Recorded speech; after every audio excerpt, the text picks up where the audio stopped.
আসসালামু আলাইকুম।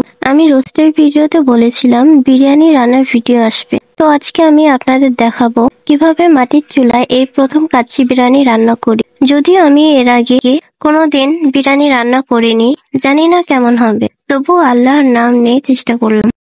প্রথমে আমি কড়াইয়ে তেল দিয়ে নেব, এরপর গোল করে কাটা আলুগুলো তেলে ভেজে নেব।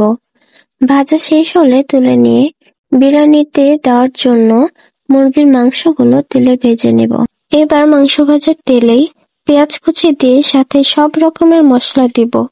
এরপর রসুন বাটা, কাজু বাদাম, আদা বাটা, লবণ, মরিচের গুঁড়া, গোটা কাঁচা মরিচ, জিরা গুঁড়া, পানিতে গোলানো বিরিয়ানির মশলা ও টমেটো সস দিয়ে একটু নেড়ে কিছুক্ষণ ঢেকে রাখবো। এবার ভেজে রাখা মাংসগুলো এবং আলুগুলো দিয়ে একটু নেড়ে নিয়ে পানি দিব, যেন মাংস আর আলুগুলো ভালো করে সেদ্ধ হয়। এখন শুধু মশলা রেখে মাংস ও আলুগুলো তুলে নিয়ে বিরিয়ানির চালগুলো দিয়ে দিব, আর সাথে অল্প লবণ দিয়ে নাড়তে থাকবো যেন নিচে লেগে না যায়। এখন দিয়ে দিব ফুটানো গরম পানি। পানিগুলো আমি আগে গরম করে রেখেছিলাম।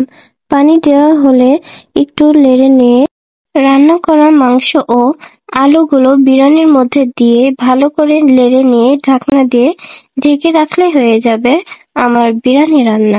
যদিও আমার এটা প্রথম রান্না, তবে আমার শ্বশুর বাড়ির সবাই খেয়ে অনেক প্রশংসা করেছিল। তো সবাই ভালো থাকবেন, কথা হবে আবার সামনের কোনো ভিডিওতে। আল্লাহ হাফেজ।